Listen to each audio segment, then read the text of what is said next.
So I'm in a bit of trouble with my parents right now, and they're blaming me for everything that has happened. But I really just don't understand why they're doing that. This all started during my divorce a couple of weeks ago. Gary, 29, male, my husband, and I, 33, female, got married 2 years ago. We had been together for almost 3 years before that, and I thought that he was my soulmate. That is literally how sure I was of him. He and I had met at a bar, and he was the one who asked me out. He was a nice guy, sweet and everything. He was also pretty good looking, and I fell for him. I fell hard.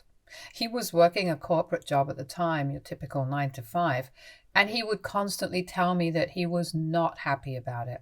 He said that he wanted to start his own event management business, and for that, he needed capital and support. Apparently, his parents were not very keen on the idea of him starting his own business because they thought that it was too much of a responsibility to take on by himself, and he was much better off working where he was. I'm a high school history teacher by profession, and so I did not exactly have the kind of money that he needed to start his own business. But I told him that whenever he wanted to quit his job and start working for himself, I would always be there to support him. That was a huge mistake because about 3 weeks after we got married, he came up to me and told me that he had quit his job. No prior discussion. I was obviously kind of put off by that because we had to take a lot of things into consideration at that point in time. We had been living together before that for almost a year, but marriage was a different ball game, and I couldn't even say anything to him with regards to his decision to quit his job, since I was the one who had told him that I would stand by him any time he wanted to start working on his business. We had bought a new house together, and we still hadn't finished paying for it, which was the biggest of my worries at the time.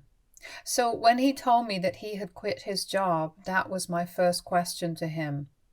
What were we going to do about the house? Since I would definitely not be able to handle all the bills and also pay off the cost of the house on my salary balloon.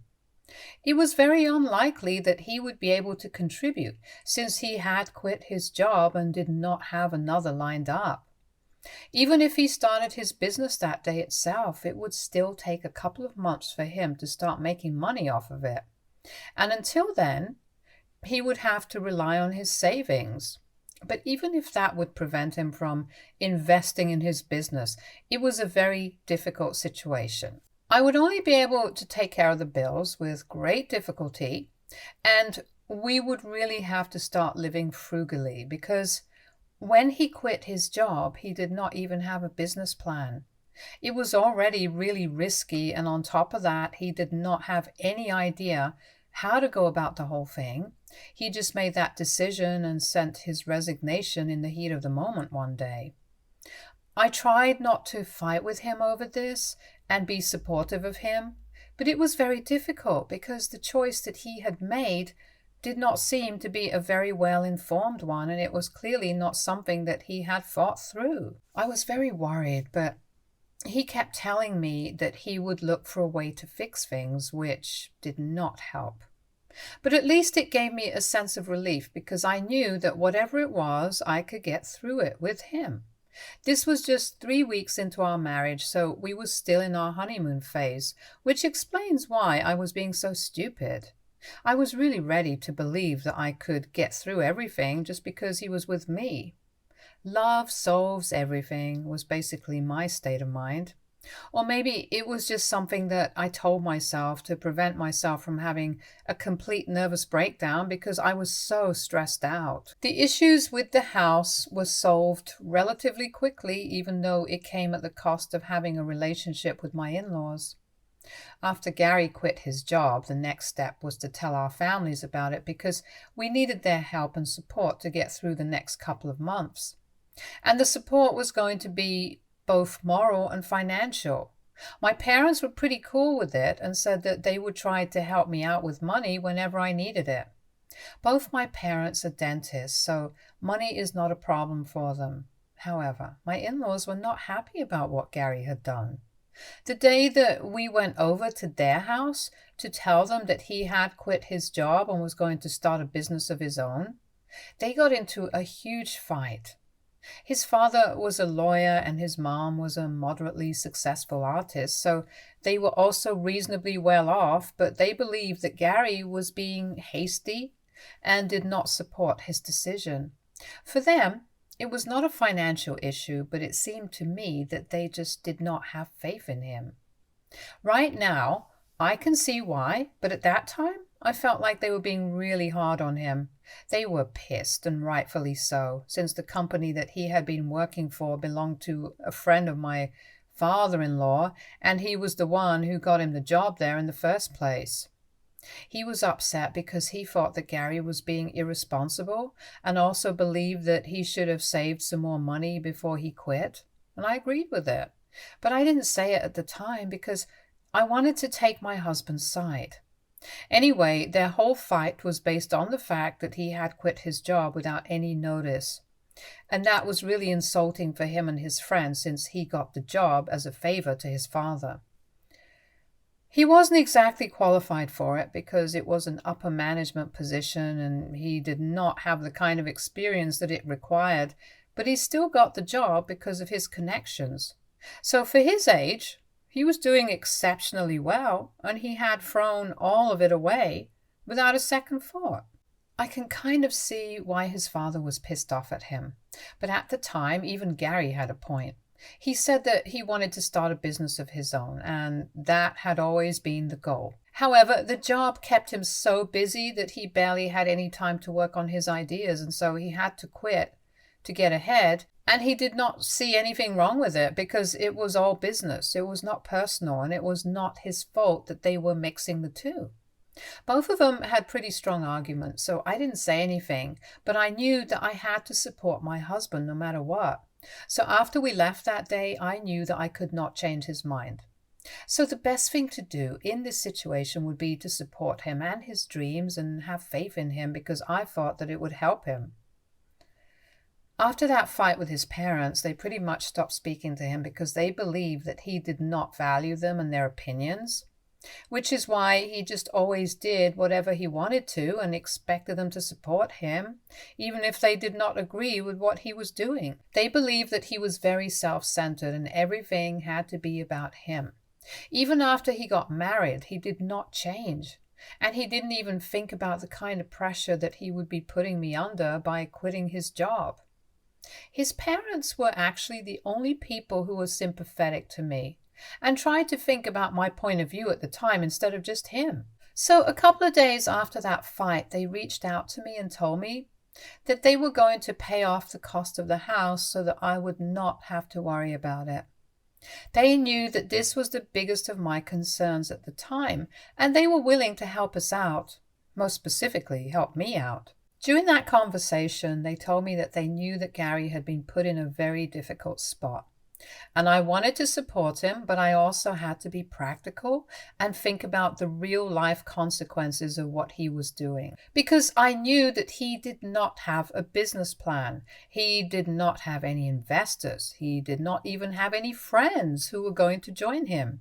So he had to start from scratch, and all his time, money, and resources were going to go into building his business.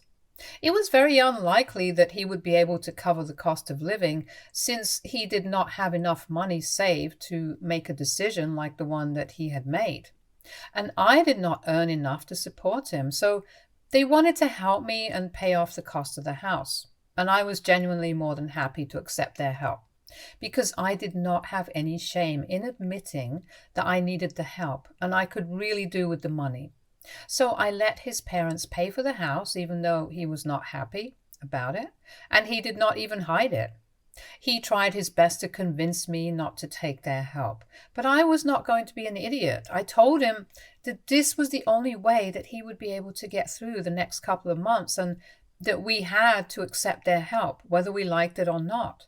because he had quit his job and had put me in an impossible position by doing so. And now, if his parents wanted to help us, then I had every right to accept that help because he did not consult me before quitting his job. So I did not have to consult him before doing this. I thought I was being more than fair, and after a while he decided not to argue with me because I had made it very clear that this was my final decision and I was not going to entertain any more arguments about it. I did not have any idea how that was going to backfire because I really did not have any time to worry about any of that. I got so busy after that. Gary started working on a business model and I had to go out to work every day because now the pressure of earning more was on me.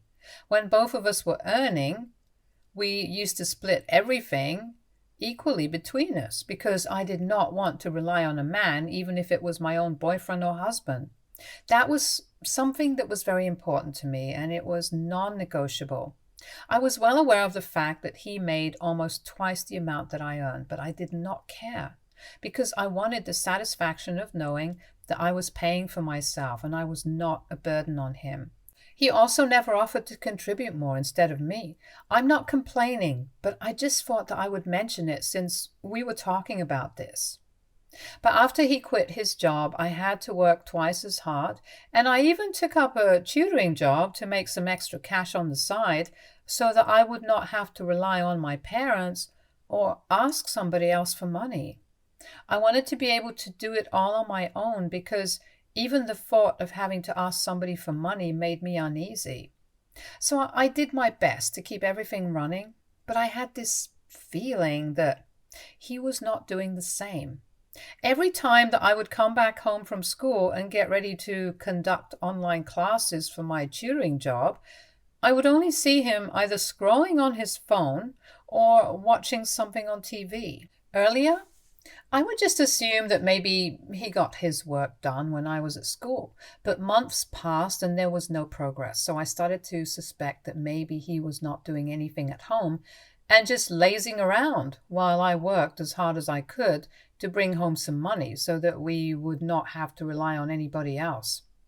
I was honestly very unhappy about the way things were going, but I never said anything for the first couple of months because I knew that he needed somebody to have faith in him, and I wanted to be that person for him. But then there's only so much one can do without seeing any results, and I started getting really agitated after one point in time because he kept telling me that he was getting ahead, but he still did not have any investors, and he didn't have anything to show for what he was doing at home all day. On the weekends, I could not observe what he was doing because he told me that the weekends were his days off, and I couldn't even question it. Because any time that I tried to talk to him about the progress that he had made so far, he would get really upset and accuse me of trying to rush him and acting just like his parents. I thought that it was very unfair and I was getting really frustrated, so I decided I would spy on him one day because that was the only way that I could get to the bottom of this and figure out why he was not an established businessman yet. So, a couple of weeks ago, before I filed for the divorce, I decided to act like I was leaving for work, but then I didn't go anywhere, and I just lurked around the house to see what he would do. To my surprise, as soon as I had walked out of the door, he tossed his laptop aside and lay down on the couch with his phone. I was outside the house and peeking in through the living room windows like a thief, but I was crouched in such a position that he could not see me. However, I could see everything that he was doing, and I thought that maybe he would be on his phone for a little while and then get back to work. But I think I must have been sitting on the ground outside our house observing him, and he did not move a muscle for almost an hour. Now, before anybody comes at me saying that I could have installed cameras and stuff, I did not want to do any of that because it was a lot of effort, and I already had some sort of idea that he was not actually doing anything while I was not at home. So I was not going to waste my time, energy, and money trying to install cameras secretly and stuff when I already knew the truth. I just had to see it with my own two eyes to be able to prove it. As soon as almost 45 minutes had elapsed and I had been sitting there, watching him do nothing, I decided that I had seen enough and I went in to confront him. I was furious, and I was also in a lot of pain from sitting in an awkward position for that amount of time. So as soon as that was in there, I walked up to him and in a fit of anger, I snatched his phone and smashed it to the ground. I should not have done that, but I was just so angry that I couldn't help it and I had to let it out somehow. So that's what I did. He was too shocked to use anything, and after I had thrown his phone, I started yelling at him and really let everything out of my system because I was so frustrated that he was doing this to me for months without any remorse. Just to remind you guys, I had been working 2 jobs to be able to sustain our lifestyle without having to borrow money. And here he was, promising me that he was getting ahead and making progress, but it was all rubbish. Because he was just doing nothing sitting at home. The least he could have done was at least do the household chores, but he didn't even do that. And the responsibility of keeping the house clean and stuff also came to me. I don't think I can explain in words how angry I was feeling at that moment. All the anger and resentment bubbled up to the surface, and I just couldn't stop screaming at him until I had let it all out. After I was done talking, he had the audacity to ask me if I had been spying on him and told me that it was a violation of his privacy just to show how much I did not trust him. Then he tried to lie to me again and said that he was just taking a much-needed day off from work, and so I told him that if this was one day off from work and I had caught him on that day, then surely he would have something to show for all the other times that he had been working. And I demanded that he show me at least something. And then he started fumbling, so I knew that he had been lying. I told him to get out because I didn't even want to see him, and he started coming up with excuses for his behavior, saying that he was just really struggling with work. And so he had been trying to relax a little, hoping that it would help him recoup. But honestly, I did not care about his struggles at the time because he had not cared about mine, and I was just so pissed off that I didn't even want to speak to him. After that fight, he left to live with his friend, and I stayed and filed for divorce the very next day. And I think that was the point where everything started going wrong because he did not take my decision well and started spreading very nasty rumors about me. He started telling people that the reason I did not want to be with him anymore was because I was a gold digger. And as soon as I had realized that he did not have money anymore, I was out. Apparently, I had only married him when he was working in a good position, but when he quit that job, I was not happy about it and did not want to support him, which was obviously untrue. And yet people choose to believe it, showing me their true colors. And the only reason that I had stayed with him after he quit his job was because I was hoping that I would stand to gain a lot from when he actually started his business, but he was not able to do so because I made him pay all the bills, even though he had no source of money and was essentially unemployed. He was spreading all these lies about me, and people were actually buying it. I couldn't even prove that he would sit at home and do nothing all day because I didn't record it, and I kind of regret it now. But at the time, it didn't seem that important, and I was obviously not going to post or send people proof of the fact that I was paying all the bills because that was overkill. However, the worst part was that a couple of weeks ago, my parents contacted me and told me that they were very disappointed in me because they had not expected such things from me. I had told them about the divorce before, and at the time they had believed me, but after listening to Gary, they had chosen to believe him instead of me, their own daughter. I was dumbstruck by the way that they had decided to flip over to the other side, and I was so hurt that I didn't even bother to try and fix my relationship. The second that they told me that they were disappointed in me and were believing him over me, I was done with them because I had nothing more to say. I learned from a couple of people that they had even gone to the extent of letting him live with them because they did not think it was appropriate for him to live with his friend when, according to them, it was my fault that he was suffering like this. I cut them out of my life after that because they had really let me down. I always knew that they had a soft corner for Gary because he was the son that they never had. But this was taking things way too far, and I couldn't believe it. I had half a mind to be really petty and get back in touch with my in-laws, but that would just be childish and unnecessary trouble for all of us, so I didn't do that. But I stopped speaking to my parents, and I decided that the most appropriate punishment for them would be to let them live with Gary and find out for themselves exactly why I had filed for divorce from the guy. And I was pretty sure that he would show his true colors in no time, and I was right. A couple of days ago, I received a call from my mother, and she was hysterical. She was crying like somebody had died, and I could hear my father screaming in the background. I waited for them to calm down so they could tell me exactly what the problem was, because they had called me after a really long time, and I was sure that something had gone wrong because of the way that they were acting. So about 3 minutes into the phone call, my mother finally stopped crying and told me that Gary had made a fool out of them and had stolen $25,000 from them and made a run for it. And now they could not track him down, and there was no way to contact him because he had blocked them in every possible way. I couldn't even fathom how that could happen.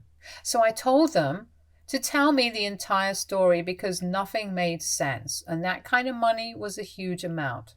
So it was crazy that he had even been able to steal that because, as far as I knew, he was not technically proficient enough to do it digitally, so it must have been a cash transaction.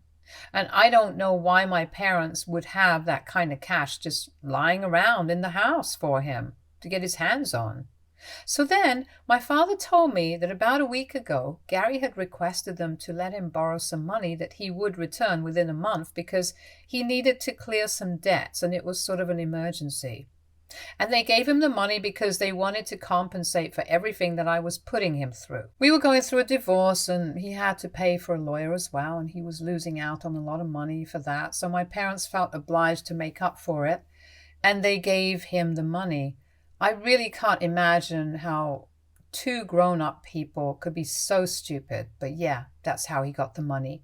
And he left in the middle of the night without any explanation.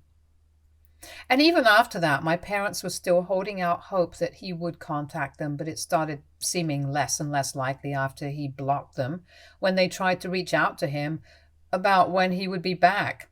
They told me that he was nowhere to be found, and I was the only person who could help them because they knew that I was going to meet him soon enough. I didn't know what to say to them because this was their own fault, and I couldn't do anything to help it. I knew that I would be meeting him this week for our mediation sessions, but I was not going to talk to him about this because technically it was not even stealing if you consider the fact that they had willingly given him the money to help him out, and he had just chosen to run away with it. They did not even have any contract that said that he was obliged to return the money to them. So legally, they could not claim anything, and the money was gone. It was their own stupidity that had led them here, and I was not going to waste my time trying to fix their mistakes. So I told them that tough luck. But this situation cannot be helped, and they just had to deal with the fact that it was gone.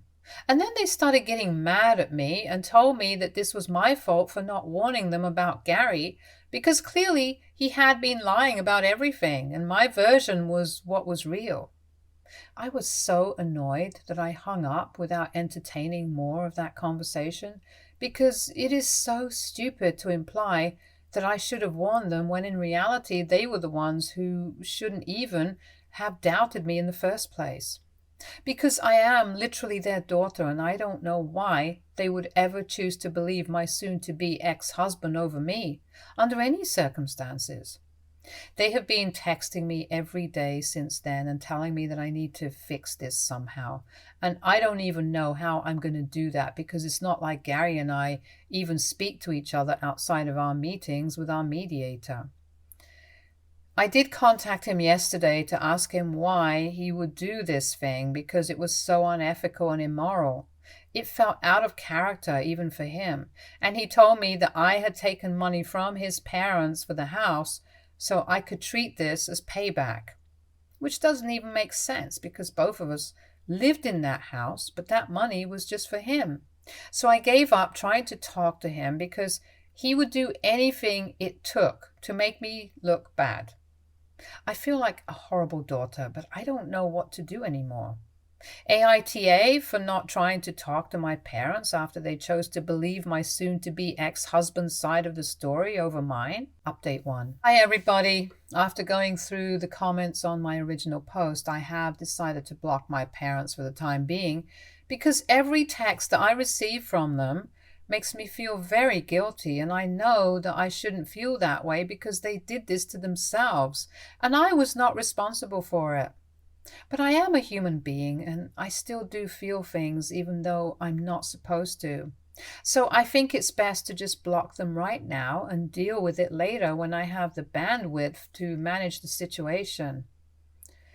Thank you so much for all the advice and support. I really needed that to get through this week because I had to meet that jackal of a man yesterday, and it was all I could do not to punch him in the face because he looked so smug and pleased with himself.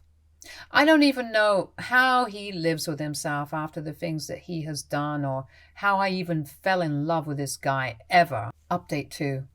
Hello people. A lot of time has passed and I am no longer in touch with my parents. Even though I tried to fix my relationship with them and talk to them a couple of weeks after I had blocked them, they were not open to it and told me to get lost when I visited them. So that was pretty heartbreaking for me, but that's how it is and I can't help it. At least things are better for me on the divorce front because I got to keep the house and everything else, and I'm just waiting for the divorce to be officially finalized so that I can breathe. Things have been very difficult for me for the past few months and I can't wait for this to be over. Update 3. I'm officially a divorced woman now and I could not be happier about it. I decided to sell the house and move into a smaller apartment so it would be easier for me. I'm no longer in touch with anybody from my old life, be it Gary or my parents or even any of the common friends that we had, because they showed me that I could not trust them, since they believed the rumors that Gary had been spreading about me. So now it's just me and a couple of people that I can actually trust and rely on, and you know what? I'm happy with this life because it's much better than before now. Stay tuned for more stories from our girl relationships.